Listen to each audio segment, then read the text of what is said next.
va enchaîner avec le câble qui a également vécu une semaine négative.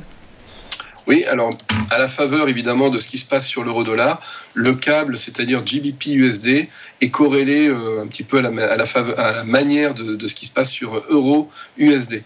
Donc, par contre, ce que l'on peut dire, c'est que sur le câble, eh bien, les choses vont un petit peu mieux pour le sterling, puisque il est moins décoté que l'euro. Il y a moins de problématiques côté UK que côté Europe, avec, je vous le rappelle, en Europe, notamment la France qui est empêtrée dans ses problèmes budgétaires, politiques, et donc on n'a pas de vision en réalité pour la suite sur cette zone. Et sur la zone germanique, eh bien, on est sur une croissance nulle, voire même une récession. Donc les deux locomotives sont à la peine sur l'euro, et c'est pour ça d'ailleurs que l'euro-dollar est très décoté, tandis que GBP, même si tout ne va pas parfaitement évidemment au UK, ça va un petit peu mieux que sur la France et sur Germany.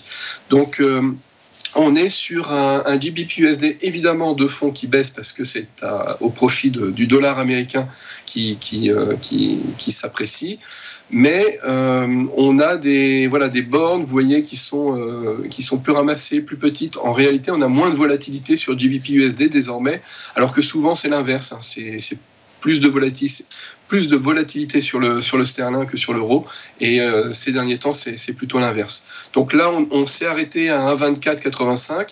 Si on allait bien plus bas, on pourrait viser les 1,23, 1,2296 pour le point bas au pixel près, on va dire, mais et puis 1,2184, donc 1,22, en gros 1,22, 1,23 si jamais on passait sous les 1,2485. Mais si vous avez bien compris ce que j'ai dit sur euro-dollar, je pense qu'on va, dans les séances à venir, parce que c'est ce qui nous occupe, eh bien, latéraliser, et on va avoir cet effet aussi sur GBP-USD, donc sur le câble, et donc on risque d'osciller autour des 1,26, peut-être avec une petite remontée au-delà de 1,26 dans les séances à venir.